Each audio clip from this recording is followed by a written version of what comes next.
నమస్తే welcome to A9 TV news ముందుగా బులెటిన్లోని headlines చూద్దాం. రాజమండ్రిలో అఖండ గోదావరి పర్యాటక ప్రాజెక్టును శంకుస్థాపన చేసిన షెకావత్ పవన్ కళ్యాణ్. కేంద్రం 375 కోట్ల రూపాయలతో రాష్ట్రంలో చేపట్టనున్న పర్యాటక ప్రాజెక్టులో ఫోటో గ్యాలరీని తిలకించిన షెకావత్ పవన్.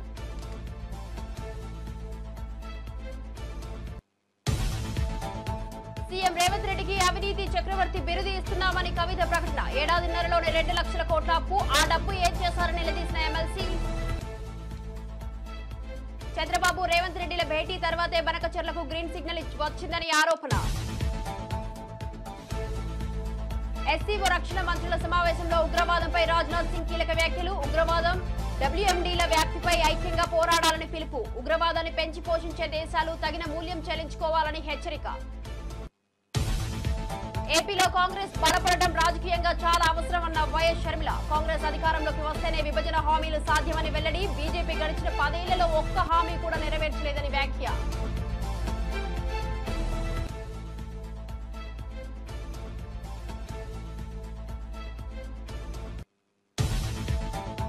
టీడీటీ పవిత్రతను దెబ్బతీయాలని చూస్తే ఊరుకోమన్న కిరణ్ రాయల్. హిందువుల మనోభావాలను దెబ్బతీస్తే పెద్ద యుద్ధమే చేస్తామని వెల్లడి. అలిపిరి నుంచి తిరుమల దర్శనం వరకు యాప్ క్రియేట్ చేసి డబ్బులు వసూలు చేస్తున్నారని ఆవేదన.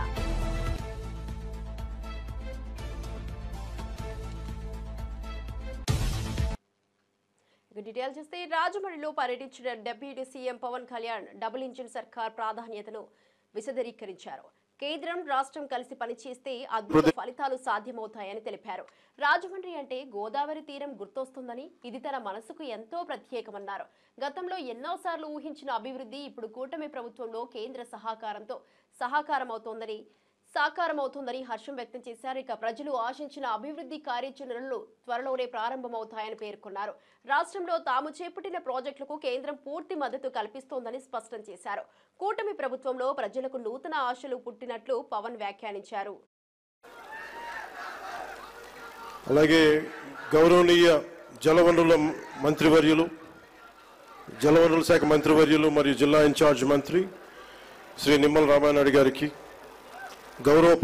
గౌరవనీయ పర్యాటక, సాంస్కృతిక మరియు సినిమాటోగ్రఫీ శాఖ మంత్రివర్యులు శ్రీ కందుల దుర్గేష్ గారికి, గౌరవనీయ ఎంపీ రాజమహేంద్రవరం శ్రీమతి డి పురంధేశ్వరి గారికి, గౌరవనీయ ఎమ్మెల్సీ రాజమండ్రి శ్రీ సోము వీర్రాజు గారికి, శ్రీ ఆదిరెడ్డి శ్రీనివాస్ గారికి, గౌరవ ఎమ్మెల్యే రాజమండ్రి నగరం, మనందరికీ ఇష్టలైన పట్టు విడవని విక్రమార్కులు శ్రీ నాకు ఇష్టమైన గోరంట్ల బుచ్చయ్య చౌదరి గారికి, మనం తగ్గాలి తప్ప ఆయన తగ్గడం, మనం ఆయన చూసి నేర్చుకోవాలి. అంటే మనకి అడాప్టబిలిటీ రాదు, ఆయన అడాప్టబిలిటీ నేర్పిస్తారు మనకి. అలాంటి గోరంట్ల బుచ్చయ్య చౌదరి గారికి, రాష్ట్ర హితువుని, రాజమండ్రి హితువుని, గోదావరి జిల్లాల హితువుని కోరుకునే వారికి మనస్ఫూర్తిగా నా హృదయపూర్వక నమస్కారాలు. అలాగే రాజానగరం బత్తుల బలరామకృష్ణ గారికి, అనపర్తి ఎమ్మెల్యే శ్రీ నల్లమిల్లి రామకృష్ణారెడ్డి గారికి, శ్రీ ముప్పిడి వెంకటేశ్వరరావు గారికి, కొవ్వూరు ఎమ్మెల్యే శ్రీ మడ్డిపాటి వెంకటరాజు గారు, గౌరవనీయ MLA Gopalpuram Chirri Balaraju garu, Polavaram MLA Shri Boddu Venkataramana Chowdary garu, chairman Rajamahendravaram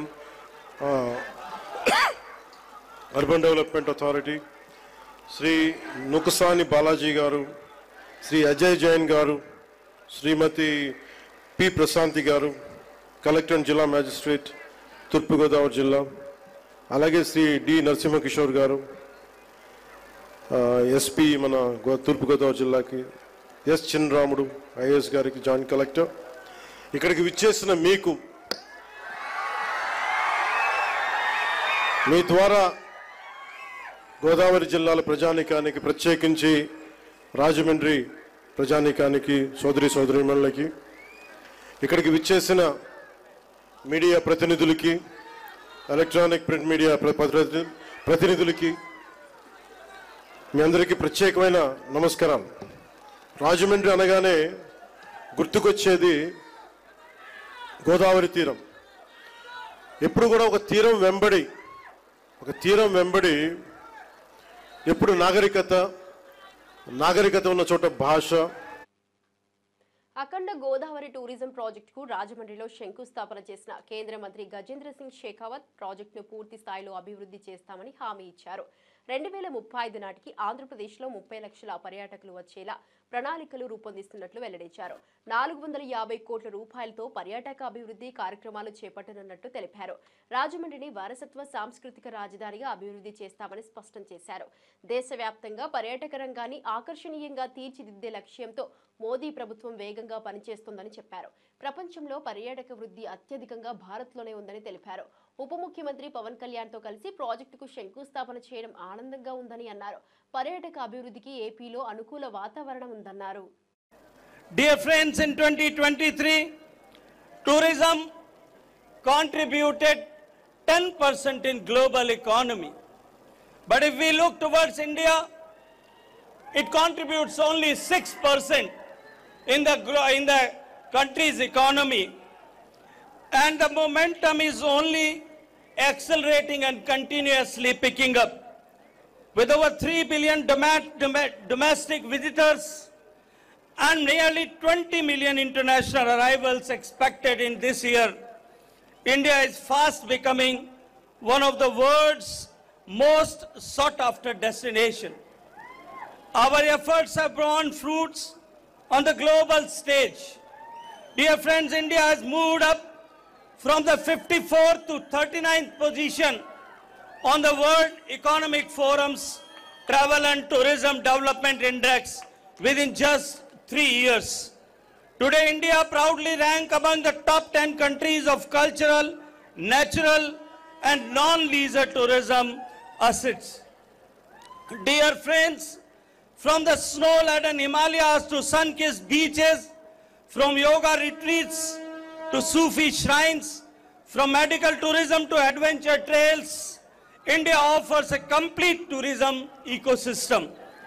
It is the diversity that forms the core of our tourism industry. The version of Modi government and vision of Honorable Prime Minister Narendra Modi ji is holistic, inclusive, and future-ready. Through flagship schemes such as Swadesh Darshan, Prashad, Saski, and CBDD, and spirituality meets sustainability. Under the bold and transformative leadership of Honorable Prime Minister Narendra Modi Garu and under the regime of this double-engine government in state of Andhra Pradesh, astronaut గా గుర్తింపు పొందిన దంగేటి జాహ్నవి మంత్రి నారా లోకేష్ ను మర్యాదపూర్వకంగా కలిశారు. తెలుగు బిడ్డగా దేశం మొత్తానికి గర్వకారణంగా నిలిచిన జాహ్నవిని మంత్రి అభినందించారు. ఆమె విజయయాత్రపై ప్రశంసలు గుప్పించిన లోకేష్ రాష్ట్ర ప్రభుత్వం తరపున భవిష్యత్తులో అన్ని విధాలుగా ప్రోత్సాహం అందిస్తామని హామీ ఇచ్చారు. అంతరిక్ష పరిశోధనల పట్ల రాష్ట్ర యువతలో ఆసక్తిని పెంచే దిశగా జాహ్నవి విజయాన్ని ప్రభుత్వం ఉపయోగించుకుంటుందని అన్నారు. సాంకేతిక విద్యా అభివృద్ధికి ఆమెను బ్రాండ్ అంబాసిడర్ గా చేయాలని సూచనలు కూడా వచ్చాయి. ఈ సందర్భంగా జాహ్నవి తన అనుభవాలను మంత్రి లోకేష్ తో పంచుకున్నారు. భవిష్యత్తులో మరిన్ని మహిళలు అంతరిక్ష రంగంలోకి రావాలని ఆకాంక్షించారు.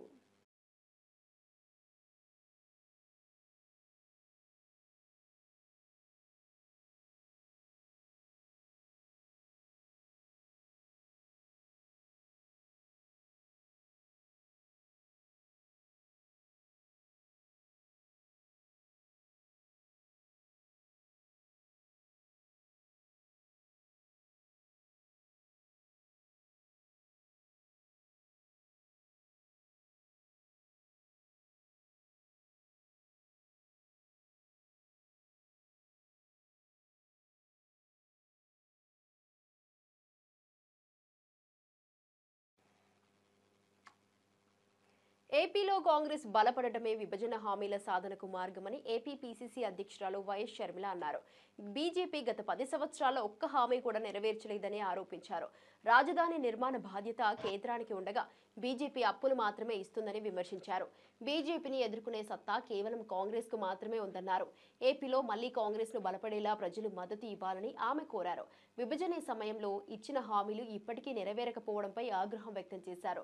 రాష్ట్రానికి ప్రత్యేక హోదా, విద్యా సంస్థలు, పరిశ్రమల స్థాపన వంటి అంశాల్లో బీజేపీ విఫలమైందన్నారు. ఇవన్నీ సాధ్యమయ్యే పార్టీగా కాంగ్రెస్ ను ప్రజలు గుర్తించాలని సూచించారు.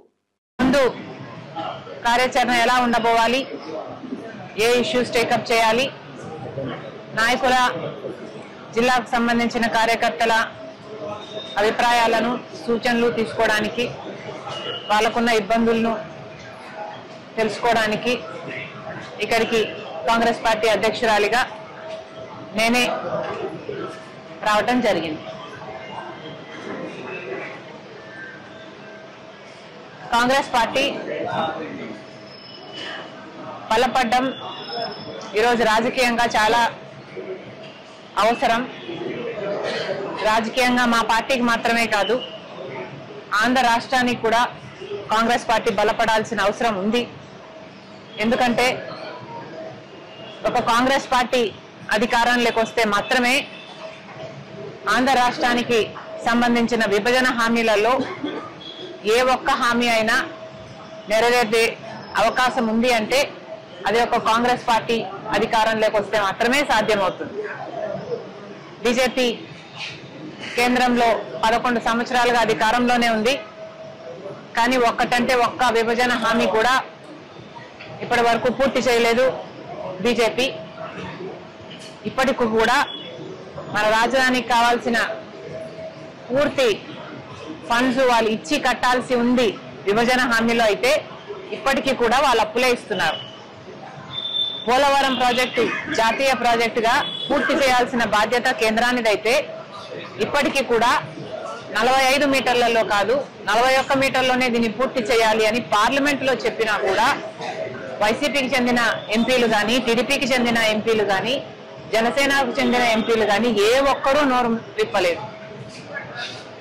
ఇలా రాష్ట్ర ప్రయోజనాలను, బీజేపీతో సంబంధాల కోసం అటు వైసీపీ అయినా, టీడీపీ అయినా, జనసేన అయినా ఈ నాయకులందరూ వాళ్ళ స్వార్థ రాజకీయాలు చూసుకుంటున్నారు తప్పితే రాష్ట్ర ప్రయోజనాలను బీజేపీకి తాకట్టు ఎప్పుడో పెట్టేశారు. కాబట్టే ఈరోజు కాంగ్రెస్ ఎదగాల్సిన అవసరం ఉంది. ఎందుకంటే ఒక కాంగ్రెస్ పార్టీ మాత్రమే ధైర్యంగా, నిజాయితీగా బీజేపీని ఎదిరించి ప్రశ్నించే సత్తా ఉన్న ఏకైక పార్టీ ఈరోజు మన రాష్ట్రంలో ఉన్నది ఒక కాంగ్రెస్ పార్టీ మాత్రమే. కాబట్టి ఇవన్నీ జనాల మధ్యకి తీసుకువెళ్ళాలి. కాంగ్రెస్ పార్టీ కార్యకర్తల, నాయకుల బాధ్యత చాలా ఎక్కువ ఉంది దీంట్లో. కాంగ్రెస్ పార్టీ గ్రామ లెవెల్లో, బూత్ లెవెల్లో బలపడాల్సిన అవసరం ఉంది. ఇవన్నీ ఎలా సాధించాలి అన్న అంశాలపై ఈరోజు చర్చించడానికి కాంగ్రెస్ పార్టీ రాష్ట్ర అధ్యక్షురాలిగా నేనే ఇక్కడికి రావడం జరిగింది. తెలంగాణ ప్రభుత్వం 2 లక్షల కోట్ల రూపాయల అప్పు తెచ్చిందని, కానీ దాని లాభం ప్రజలకు కనిపించడం లేదని ఎమ్మెల్సీ కల్వకుంట్ల కవిత విమర్శించారు. కొడంగల్ లిఫ్ట్ ఇరిగేషన్ ప్రాజెక్టు కోసం మేఘా, పొంగులేటి కంపెనీలకు 1200 కోట్ల రూపాయల అడ్వాన్స్ ఇచ్చారని ఆరోపించారు. గతంలో కేసీఆర్ పాలనలో ఒక ద్రవ్యాన్ని కూడా ముందుకు ఇవ్వకుండా మొదట పనిచేయండి, తర్వాత డబ్బులు ఇస్తామని చెబుతూ శుభ్రమైన పాలన కొనసాగిందన్నారు. ప్రస్తుత ప్రభుత్వం అప్పు తెచ్చి పథకాలు అమలు చేయకుండా జారీ చేస్తున్నదంటూ తీవ్ర విమర్శలు చేశారు. అప్పుల బాధలో ప్రజల అవసరాలు మరుగున పడుతున్నాయని ఆవేదన వ్యక్తం చేశారు. డబ్బులు ఎక్కడికి పోతున్నాయో చెప్పాలంటూ ప్రభుత్వాన్ని నిలదీశారు. పైసలు తీసుకోండి అన్నారు కానీ కాంట్రాక్టర్లకు ఎప్పుడు అడ్వాన్స్ ఇవ్వలే. రేవంత్ రెడ్డి చేంజ్ చేశారు. ఇద్దరు సంస్థలకు కలిపి దాదాపు 1200 కోట్ల అడ్వాన్స్ ఇచ్చేసింది. కానీ కొత్తగల్ లిఫ్ట్ ఇరిగేషన్ స్కీమ్ లో ఇప్పటి వరకు ఒక్క చెంచా కూడా మట్టి తీయలేదనేటటువంటిది వాస్తవం, ఎవరం కూడా కాదనలేనటువంటి వాస్తవం. అయినా కూడా 600 కోట్లు ఇచ్చేసింది. ఒక్కొక్క సంస్థకి 1200 కోట్లు మొత్తం కాంట్రాక్టర్లకు వెళ్ళిపోయినాయి. అంటే దీనివల్ల మనకేం అర్థమవుతున్నది? ఈయన అప్పు బయటకు వెళ్ళి తీసుకొస్తారు, ఆ తీసుకొచ్చిన అప్పు కాంట్రాక్టర్లలో పోతుంది, కాంట్రాక్టర్ల దగ్గరికి వెళ్ళి వీళ్ళకి వచ్చే కమిషన్లు వీళ్ళకి వస్తాయి. కానీ రాష్ట్రానికి మాత్రం చెడ్డ పేరు వస్తున్నది, ప్రజలకు మాత్రం పెన్షన్ వస్తలేదు, విద్యార్థులకు మాత్రం రేవంత్ రెడ్డి గారి అవినీతి రెడ్డి గారికి మేము ఒక రెడ్డి గారికి అవినీతి చక్రవర్తి అనేటటువంటి బిరుదుని ఇస్తున్నాం. ఈ అవినీతి చక్రవర్తి గారి అవినీతి భాగవతం అంతా మీకు తెలుసు. నేను సమాచారం లేకుండా మాట్లాడను, మీకు తెలుసు నేను ఆధారం లేకుండా మాట్లాడను. ఖచ్చితంగా ఒక 1.5 మంత్లో అవినీతి చక్రవర్తి గారి అవినీతి భాగవతం అంతా కూడా ఒక మంచి బుక్ వేసి తెలంగాణ ప్రజలందరూ కూడా జాగృతి తరఫున పంచడం జరుగుతుంది. ఇలా బాధ ఎందుకైతుందంటే తెచ్చినటువంటి అప్పుతోని రాష్ట్రం బదనామవుతుంది, కానీ అన్ని వ్యవస్థలు కుప్పగొలుతున్నాయి. విద్య, వైద్యం లాంటి మౌలికమైనటువంటి వ్యవస్థలు. ముఖ్యమంత్రి గారు సొంత జిల్లా పాలమూరు యూనివర్సిటీలో నిన్న పైసలు ఇస్తే గానీ ఫుడ్ పెట్టమని చెప్పి ఆడికెళ్ళి మెస్లకెళ్ళి వెళ్ళగొడితే విద్యార్థులు పోయి గేటు కాడ ధర్నా చేశారు. నిన్న కాకతీయ యూనివర్సిటీలో విద్యార్థులు ధర్నా, ఎందుకంటే ఇంటిగ్రేటెడ్ స్కూల్ కోసం మధ్యలో జాగా తీసుకుంటామని. ఇక స్కూల్ పిల్లల పరిస్థితి మీకు తెలుసు. ఎమర్జెన్సీ కాలంలోనే చంద్రబాబు కాంగ్రెస్ లో చేరారని, ఆ సమయంలో కాంగ్రెస్ నాయకులకు ప్రధాన అనుచరుడిగా ఉన్నారని వైఎస్ఆర్సీపీ నేత సిద్దిరి అప్పలరాజు విమర్శించారు. ఇప్పుడు మాత్రం ఎమర్జెన్సీ వ్యతిరేకిలాగా మాట్లాడమేంటని ప్రశ్నించారు. అప్పట్లో కాంగ్రెస్ లో సినిమాటోగ్రఫీ మంత్రిగా పనిచేసిన చంద్రబాబు ఇప్పుడు ప్రసంగాలు చెబుతున్నారని ఎద్దేవా చేశారు. ఇప్పటి ఏపీ పరిస్థితి అప్రకటిత ఎమర్జెన్సీ లాంటిదని పేర్కొన్నారు. రెడ్ బుక్ రాజ్యాంగం అంటూ పిచ్చి మంత్రులు మాట్లాడుతున్నారని ధ్వజమెత్తారు. పోలీసులు అసలు చట్టాన్ని అనుసరిస్తున్నారా అని నిలదీశారు. వేల తప్పుడు కేసులు, చిత్రహింసలతో పాలనను నడుపుతున్నారని మండిపడ్డారు. ఇది ప్రజాస్వామ్యానికి సిగ్గు కలిగించే వ్యవహారమని అన్నారు. చేశారు అదే సంవత్సరం మీరు అధికారికంగా ఇండియన్ నేషనల్ కాంగ్రెస్ లో జాయిన్ అయ్యారు. మీరు ఈ విషయాన్ని మీరు మర్చిపోతే ఎలాగా? అండ్ మోస్ట్ ఇంపార్టెంట్లీ సంజయ్ గాంధీకి ఎమర్జెన్సీ ఇంపోజ్ చేయించినటువంటి సంజయ్ గాంధీకి ప్రధానమైనటువంటి సపోర్టర్గా మీరు ఆ రోజు ఉన్నారు. మీరు ఈ దేశంలో ఎమర్జెన్సీ ఇంపోజ్ చేయటానికి కారణమైనటువంటి వ్యక్తులకు ముఖ్య అనుచరుడుగా ఉండి ఈ రాష్ట్రంలో క్రియాశీలక రాజకీయాల్లో మీరుండి ఈ దేశంలో ఎమర్జెన్సీ విధించడానికి కారణమైనటువంటి పార్టీలోనే మీరుండి ఈరోజు ఎమర్జెన్సీకి వ్యతిరేకంగా మీరు మాట్లాడడం చాలా హాస్యాస్పదం.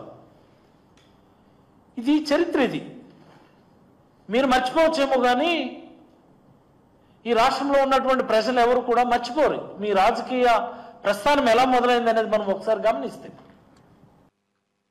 మాజీ ఎమ్మెల్యే జగ్గారెడ్డి సీఎం కావాలన్న తన రాజకీయ లక్ష్యాన్ని పునరుద్ఘాటించారు రేవంత్ రెడ్డి. ఇక ప్రస్తుతం సీఎంగా మరో 3 ఏళ్లు కొనసాగుతారని అభిప్రాయపడి ఆ తర్వాత తాను మరో 5 ఏళ్లలో సీఎం పదవిని అందుకోవాలని ప్రయత్నిస్తున్నానన్నారు.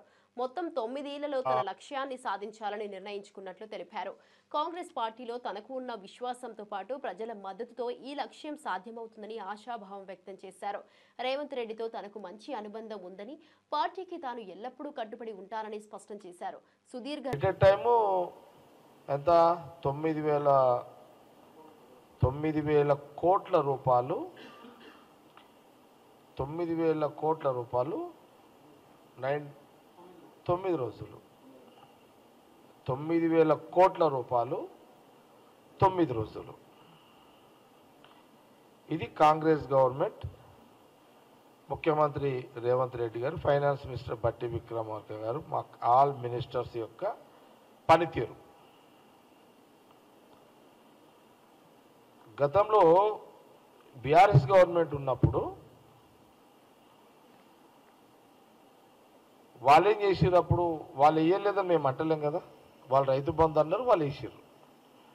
వాళ్ళు వేసిన దానికి కాంగ్రెస్ గవర్నమెంట్, బీఆర్ఎస్ గవర్నమెంట్ గతంలో వేసిన దానికి కాంగ్రెస్ గవర్నమెంట్, అప్పుడు కేసీఆర్కి ఇప్పుడు రేవంత్ రెడ్డి గారికి ఉన్న తేడా ఏదో చెప్పాల్సిన అవసరం తెలంగాణ రైతులకు, తెలంగాణ ప్రజలకు ఉన్నది. మాకు ఈరోజు ఇది చాలా ఇంపార్టెంట్. ఇది దీంట్లో వాళ్ళు మొదలు పెడితే, వాళ్ళు రైతు బంధు మొదలు పెడితే, సపోజ్ జనవరి నెలలో వాళ్ళు రైతు బంధు స్టార్ట్ చేసి, ఎగ్జాంపుల్ చెప్తున్నా, జనవరిలో రైతు బంధు ఎకరానికి 5,000 రూపాయలు వాళ్ళు స్టార్ట్ చేస్తే మినిమం 5 నెలలు 6 నెలలు వాళ్ళు సమయం తీసుకున్నారు. వాళ్ళు 5-6 months టైం తీసుకున్నారు వాళ్ళు ఏదో రైతు బంధు వాళ్ళు వేయడానికి.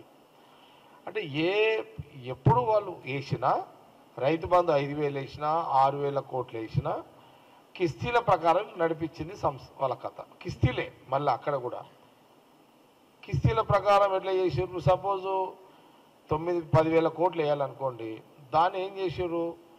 5 నెలలు ఒక కిస్తీ, 5 నెలలు ఒక కిస్తీ. తేడా గమనించాలి రైతులు కానీ, తెలంగాణ ప్రజలు కూడా, మీడియా కూడా గమనించాలి. ఏంటంటే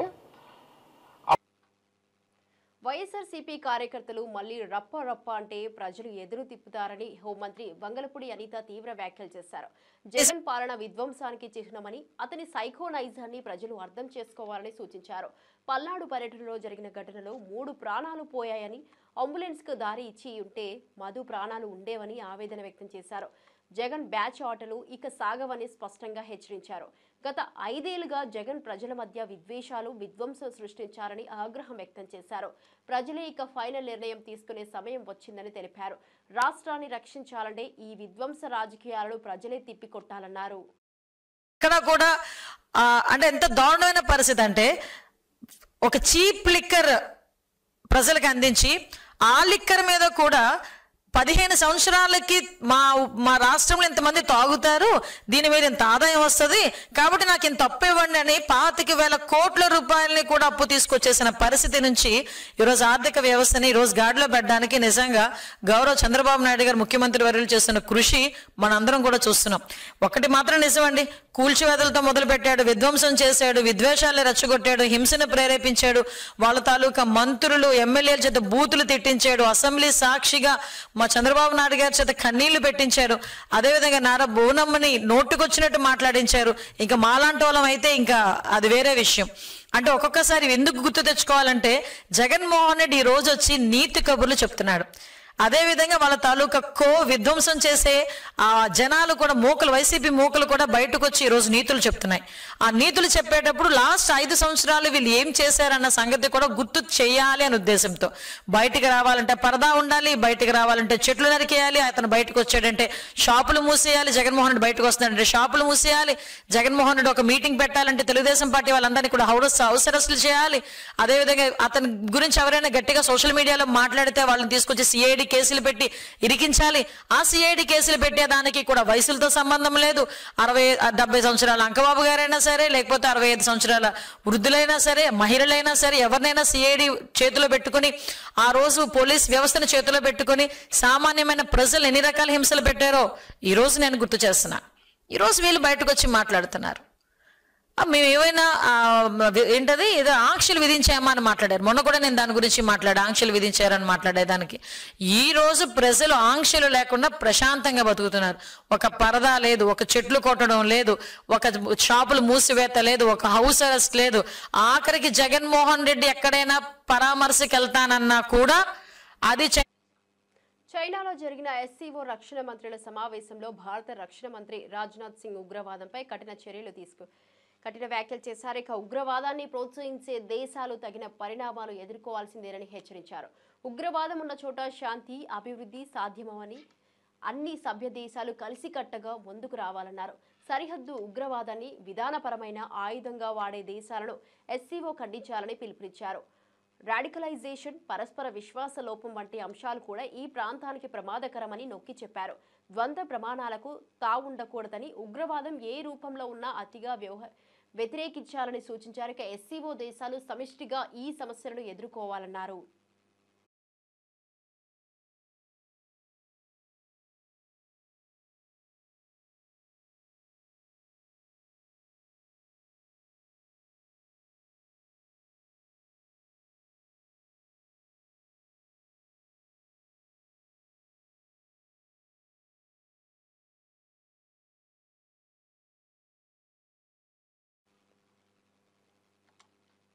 పదివేల మంది రిటైర్డ్ ఉద్యోగులకు ఇవ్వాల్సిన డబ్బులను నిలిపివేసిన కాంగ్రెస్ ప్రభుత్వం వారిని తీవ్ర ఇబ్బందులు పాలు చేస్తోందని మాజీ మంత్రి వి శ్రీనివాస్ గౌడ్ ఆరోపించారు. డబ్బుల కోసం వేచి చూస్తున్న ఉద్యోగుల్లో నిత్యం ఒకరొకరు చనిపోతున్నారని ఆవేదన వ్యక్తం చేశారు. ఇటీవల సోమిరెడ్డి అనే రిటైర్డ్ ప్రధాన ఉపాధ్యాయుడు డీఈఓ కార్యాలయం వద్దే గుండెపోటుతో ప్రాణాలు కోల్పోయిన ఘటనను ప్రస్తావిస్తూ ఇది ప్రభుత్వ హత్యలేనన్నారు. బడా కాంట్రాక్టర్ల బిల్లులకు ప్రభుత్వం వెంటనే చెల్లిస్తున్నా జీవితాంతం సేవ చేసిన ఉద్యోగులకు మాత్రం అవమానం చేస్తోందని విమర్శించారు. వీలైనంత తొందరగా వారి బకాయిలు చెల్లించి మరింత ప్రాణ నష్టం జరగకుండా చూడాలని డిమాండ్ చేశారు. ఎట్లా తీర్చాలి, ఏ పైసలు వస్తాయో రావని చెప్పి టెన్షన్స్ తో అందరి ముందని టెన్షన్స్తో గుండా చచ్చిపోయింది ఆయన. రోజుకొకరు చనిపోతున్నారు. వాళ్ళ డబ్బులు వాళ్ళకి ఇవ్వడానికి ఇవ్వకుండా రిటైర్డ్ అయిన 10,000 మందిని చంపుతా ఉన్నారు. ఏ ఉద్యోగి ఇట్లా గుండా చచ్చిపోయినా అది ప్రభుత్వ హత్యగానే మేము భావిస్తాం. గుర్తుపెట్టుకోండి. 35-40 సంవత్సరాలు ప్రభుత్వంలో ఉద్యోగం చేసి ప్రభుత్వాలను నడిపి కష్టపడి ఇలా రోగాలతో రిటైర్డ్ అయిపోయి ఆ రోగాల డబ్బులు లేక చనిపోయే సందర్భాలు ఉన్నాయి. పెద్ద పెద్ద కాంట్రాక్ట్ బిల్లు ఆపండి. మేము పెట్టినటువంటి రైతు బంధు పైసలు 3 కాంట్రాక్టులకు ఇచ్చేసారు, 1,000 కోట్ల రూపాయలు. ఆ పైసలు ఇచ్చినా వీళ్ళందరూ బతికేటోళ్ళు. ప్రభుత్వము ఉద్యోగుల జీతాలు వాడుకొని ఇప్పటి వరకు 1,300 కోట్ల రూపాయలు వాడుకున్నారు. వాళ్ళ భవిష్యత్తు ఏం కావాలా? రేపు వాళ్ళ పరిస్థితి ఏం కావాలా? 2.5 లక్షల మంది ఈ రోజుకు 2.5 లక్షల మంది ఉద్యోగులతో జీవితాలతో చిలగాటమాడుతున్నారు. ఈ నెల 29న కేంద్ర హోంమంత్రి అమిత్ షా చేతుల మీదుగా పసుపు బోర్డు కార్యాలయాన్ని ప్రారంభించనున్నట్లు కేంద్ర మంత్రి కిషన్ రెడ్డి ప్రకటించారు. నిజామాబాద్ లో ఈ కార్యక్రమం ఘనంగా జరగనుందని తెలిపారు. పసుపు రైతుల కలలు నెరవేర్చే దిశగా బోర్డు ఏర్పాటు అవుతుండడం ఆనందదాయకమన్నారు. ఇతర రాష్ట్రాలు కోరినప్పటికీ మోదీ నిజామాబాద్ కు ఇవ్వడం ఇక్కడి రైతులకు గౌరవమన్నారు. బోర్డు చైర్మన్ గా గంగారెడ్డిని నియమించడం ప్రత్యేకతగా అభివర్ణించారు. పసుపు ఉత్పత్తి, మార్కెటింగ్, ఎగుమతులలో రైతులకు మేలు కలిగేలా ఈ బోర్డు కార్యాచరణ సాగుతుందని వివరించారు. అలాగే 29న మాజీ మంత్రి డిఎస్ విగ్రహాన్ని కూడా అమిత్ షా ఆవిష్కరించనున్నారని తెలిపారు. ఇక రైతులు భారీగా హాజరవ్వాలని కిషన్ రెడ్డి పిలుపునిచ్చారు.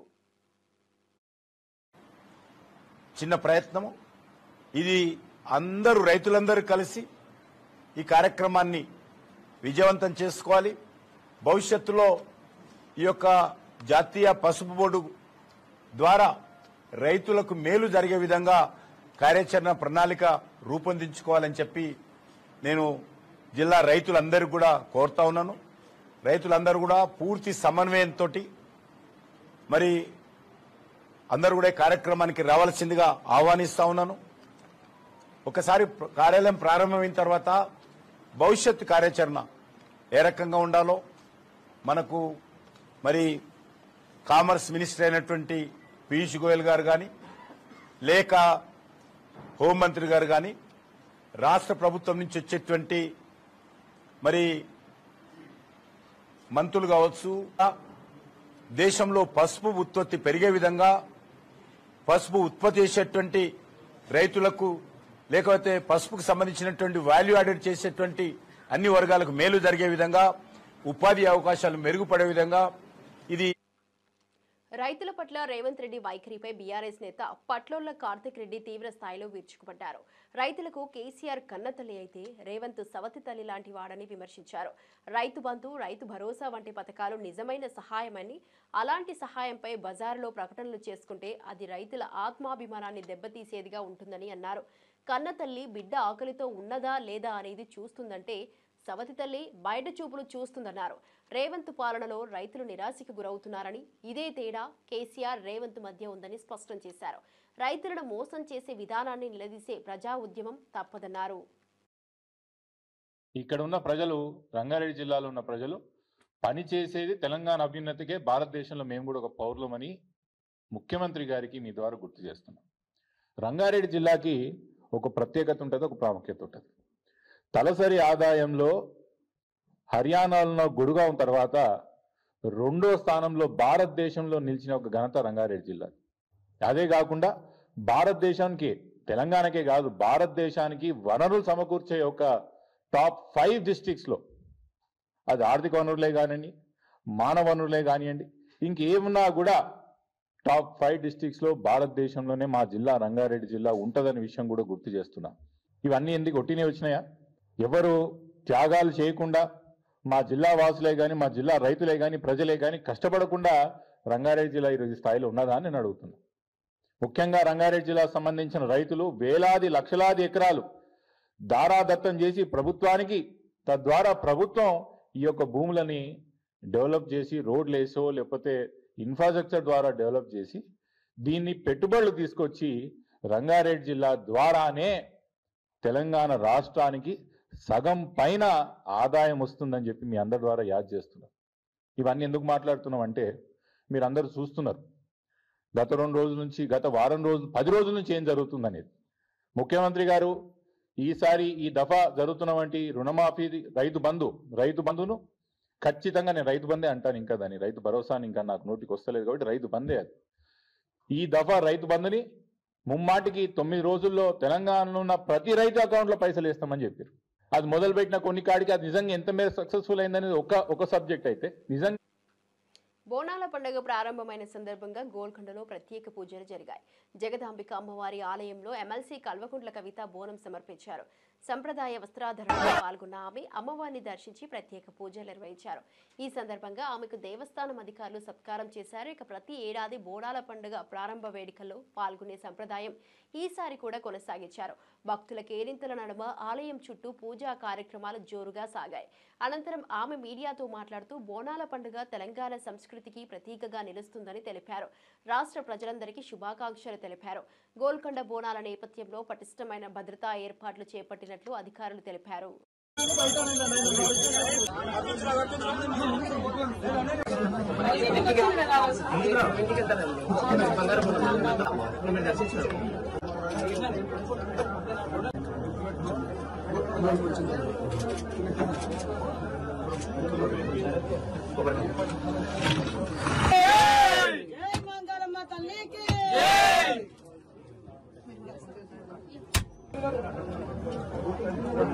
బులెటిన్ అప్డేట్ చూస్తూనే ఉండండి A9 టీవీ న్యూస్.